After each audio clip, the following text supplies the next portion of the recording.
If you remember one thing and one thing only, if you want to put one thing on your t-shirt, like a Just Do It t-shirt, let it be this. Story is your strategy.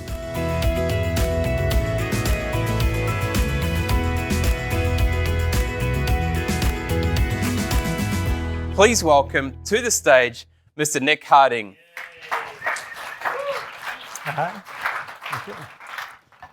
That's it? So you're kidding me?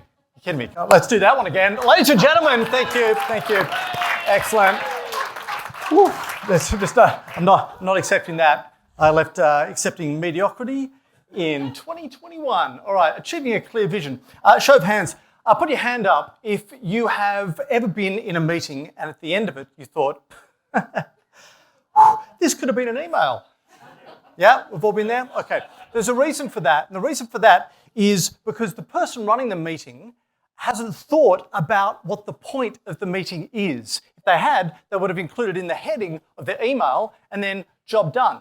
Yeah? So you've got to be in a situation where if a person leaves a meeting or if a person leaves a speech that you give, whether it's a town hall or an annual general meeting or whatever it happens to be, where they say, I know what the point of that was.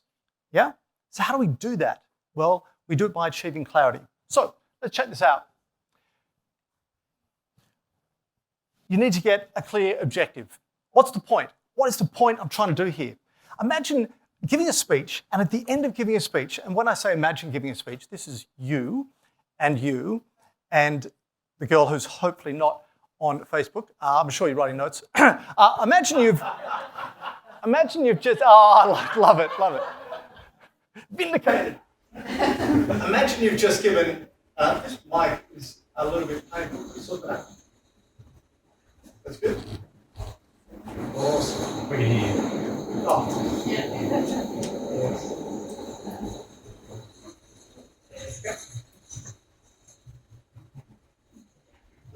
Turn off the actually, you can probably hear the voice. Yes, we can hear you. Right. Let's rock and roll. So, clear objective. You need to have an excruciatingly clear objective to the point where someone can walk up at the end of the meeting, or they can walk up at the end of the talk and stick a microphone in the face of somebody who's in the audience and say, what was all that about? And they should be able to say, bam, bam, bam.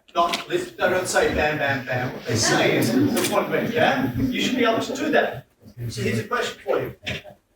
The last meeting or town hall or speech you gave, if somebody walked up to an audience member, could they have said what the point was?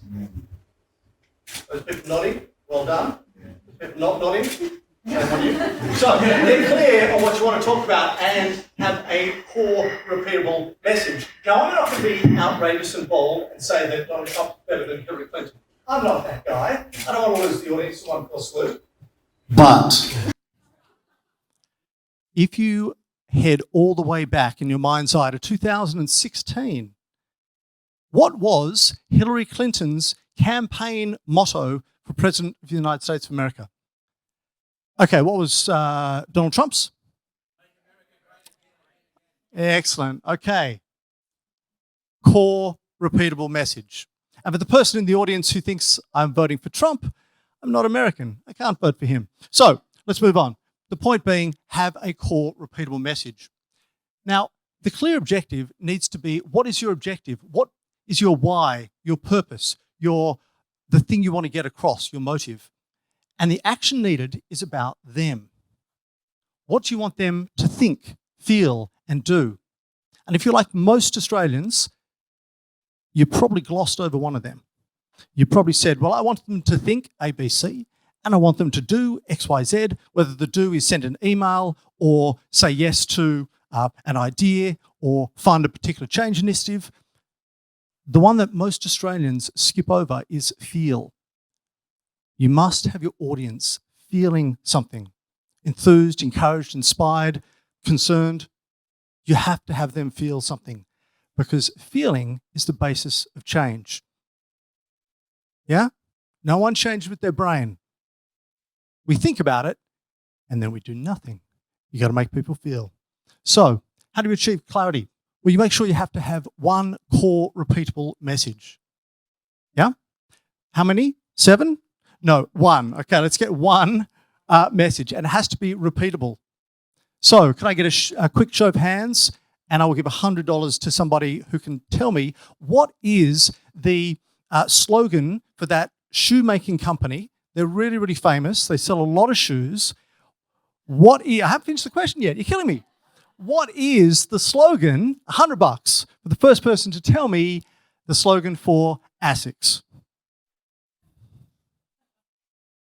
It's real hard. No one knows it. It's Latin, and it translates as a healthy body and a healthy mind. Yeah, well done. Don't be ASICS. Be Nike. Yeah? Just do it. Yeah? Let's keep it simple. Let's keep it clear, and that makes it repeatable. Next up, if you're looking for either an email headline or your next speech, imagine you had to put it into a book title. You're only really given 2, 3, possibly 4 words. If you want 5 or 6, you're human, because we all want to flesh it out. But imagine it has to sit on a book title. The next one is separate your work into 3 buckets. And you actually have to do this exercise. Many of you want to not do this exercise. You'll say, I get it, yeah. But if you do it, it'll be better. So the first one is the bucket of must know. What must your audience know? Fill that out. The second one is what should they know? Fill that out. And the last one is what is interesting about your topic?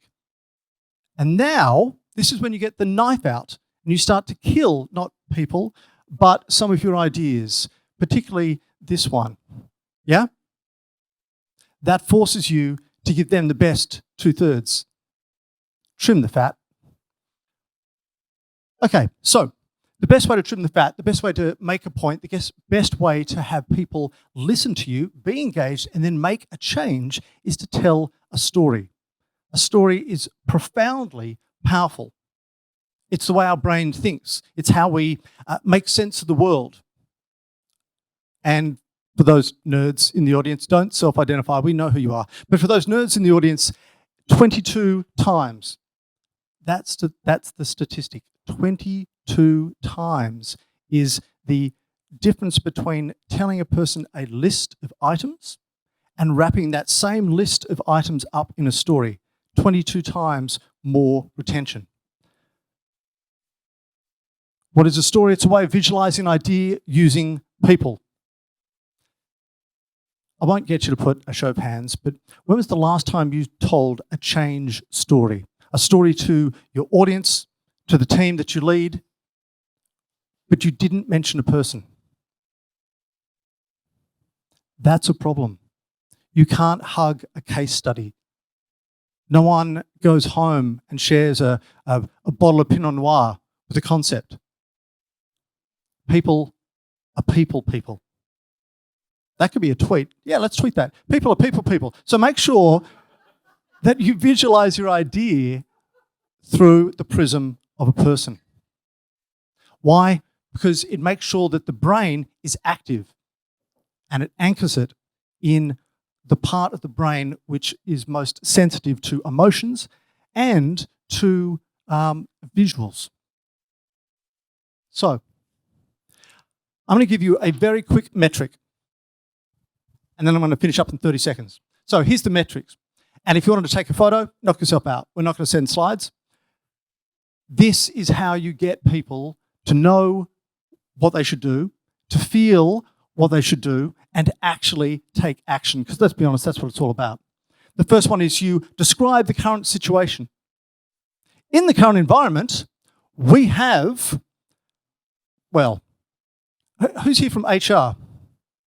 Great. From this table here, what is the biggest problem with HR at the moment? Okay, lack of people. How do you get talent from a talent pool which seems to be shrinking, or they've got too many options? Fantastic. In the current environment, there is a lack of talent, and we're starving to retain the talent we have. Yeah? Great. Let's move on. Mention the change. I'm proposing that we develop the talent within our organizations to such a degree that they can step up into management, leadership, and usher us into a profound future. Okay? And then paint a picture using people. Imagine Sally from this department.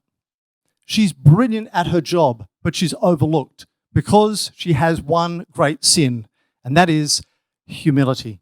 But imagine if we were able, that's a joke by the way, imagine if we were able to enthuse, encourage, and inspire, educate her in such a way that not only did she have extraordinary capability, but she also had the boldness to promote herself for the jobs that are going begging.